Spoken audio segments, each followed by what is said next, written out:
ஆடு நினைக்கிறது ஓனா எழுகிறாமா? இஸ்லாமியர்கள் பிரச்சனை என்று நீங்கள் வருத்தப்படுகிறீர்களா? எப்படியாவது இந்துக்களும் முஸ்லிமும் வெறுப்பு உணர்வுகளும் அவர்கள் வெற்றிக்கு காரணம் வெறுப்பு வெறுப்பு வெறுப்பு.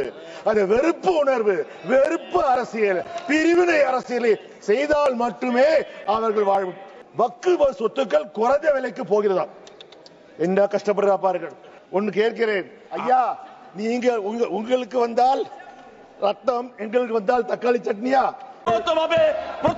அவைத்தலைவர் அவர்களே, இன்று இந்த வக்கு மசோதாவை எதிர்த்து திராவிட முன்னேற்ற கழகம் சார்பாக இன்று உரையாற்ற இருக்கின்றேன். இந்த வக்கு மசோதாவை கொண்டு வருவதற்கு முக்கியமான காரணம் யார் என்றால், எண்ணிக்கை என்றால் 71, 62, 36. இது என்ன தெரியுமா எண்ணிக்கை? 2014 யூபியிலே, உத்தரப்பிரதேசத்திலே பாஜக வென்ற எம்பி சீட்டுகள் 71. 2019 அவர்கள் வெற்றி பெற்ற எம்பி சீட்டுகள் 62. 2024 அவர்கள் வெற்றி பெற்ற எம்பி சீட்டுகள் 36. ஏன் 1990 பாபர் மசூதியை இடிக்க வேண்டும், இடித்த இடத்திலே ராமர் கோயிலை கட்ட வேண்டும், ஸ்ரீராம் ஜெய் ஸ்ரீராம் ஜெய் ஸ்ரீராம் என்று 71 இடங்களை பிடித்தார்கள். பிறகு அவர்கள் மவுசு சரிந்தது. சரிந்த பிறகு 36 கோயிலை திறந்தார்கள். பெரும் ராமர் கோயிலை பெரிய அளவிலே செய்தார்கள். ஆனால் இஸ்லாமியர்களிலிருந்து ராமர் மசூதியை பிடிங்கினால் தவிர அந்த இடத்தை விட இந்துக்களிடமிருந்து சுமார் 4500 ஏக்கர்களை அவர்கள் பிடிங்கினார். குறிப்பாக ஏழை விவசாயிகள் இந்துக்கள். இதற்கு விமான நிலையம் கட்டுவதற்கும் சாலைகள் போடுவதற்கும், பணக்காரர்கள் வந்தால் 5 நட்சத்திர ஓட்டல்கள் தங்குவதற்குமான செய்தார்கள். ஆனால் விளைவு என்ன? நடந்து முடிந்த 2024 தேர்தலில் அயோத்தியில் வெற்றி பெற்றது யார்? சமாஜ்வாடியை சேர்ந்தவர் 56,817 பெற்றார். அவர்கள் தாங்க முடியவில்லை. எப்படியாவது இந்துக்களும் முஸ்லிமும் வெறுப்பு உணர்வுகளும் அவர்கள் வெற்றிக்கு காரணம் வெறுப்பு வெறுப்பு வெறுப்பு. அந்த வெறுப்பு உணர்வு, வெறுப்பு அரசியல், பிரிவினை அரசியலை செய்தால் மட்டுமே அவர்கள் வாழும். கேட்கிறேன், ஆடு நினைக்கிறது ஓனா எழுகிறாமா? இஸ்லாமியர்கள் பிரச்சனை என்று நீங்கள் வருத்தப்படுகிறீர்களா? தொடர்ந்து ஒவ்வொரு முறையும் இஸ்லாமியர்கள் எதிராக மசோதா கொண்டு வந்த யார்? திரு அமித்ஷா அவர்கள் தானே. காஷ்மீர் பில்லை கொண்டு வந்தது யார்? அமித்ஷா அவர்கள் தானே.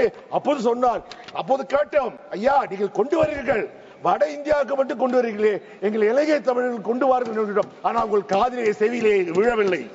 இன்று இதை கொண்டு வருங்கள், நீங்கள் பாதுகாக்கிறார். அதாவது வக்கு சொத்துக்கள் குறைந்த விலைக்கு போகிறதா? என்ன கஷ்டப்படுறா பாருங்கள். வக்கு சொத்துக்கள் குறைந்த விலைக்கு கொடுக்கிறார்கள். சார், ஒன்னு கேட்கிறேன் ஐயா, நீங்க உங்களுக்கு வந்தால் ரத்தம், எங்களுக்கு வந்தால் தக்காளி சட்னியா? நீங்கள் ஏர் இந்தியாவை விற்றீர்களே, அது அதிகாரப்பூர்வமாக 16,000 கோடிக்கு ஏர் இந்தியா விற்றீர்கள். ஆனால் நீங்கள் கட்டிய கடன் 63,000 கோடி கடனை நீங்கள் கட்டினீர்கள். அது மட்டுமா? உங்கள் நண்பர்களுக்கு, அதானியா இருக்கட்டும், அம்பானியா இருக்கட்டும், அவர் கடனெல்லாம் தள்ளு செய்து செய்தீர்களே. 4.5 லட்சம் கோடிகளை அதிகாரப்பூர்வமாக நீங்க செய்தீர்களே. அப்போது நீங்க அதுக்கு ஒரு கொண்டு வர வேண்டுமா?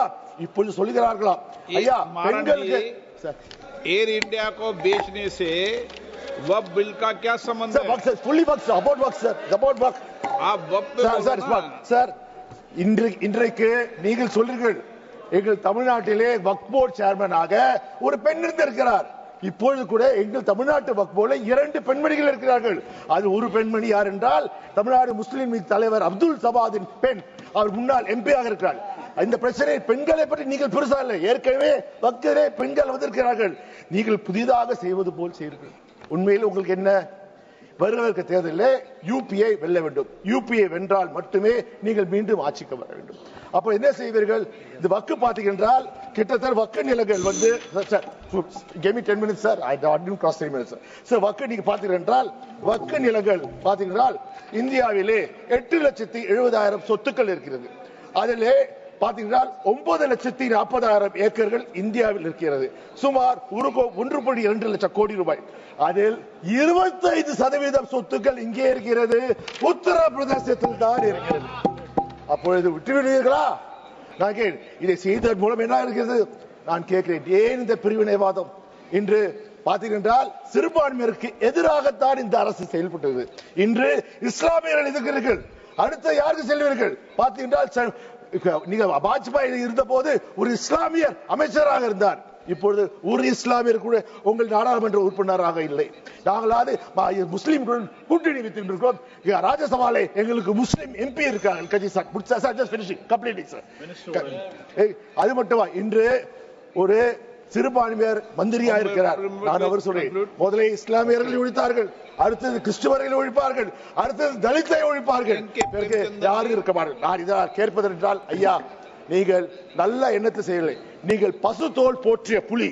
நீங்கள் வந்து மக்களை ஏமாற்றப்பார்கள், வாக்கு வங்கி அரசியல் செய்யாதீர்கள். இஸ்லாமியர்கள். Thank you very much, Mr. Speaker, sir, for giving me this opportunity.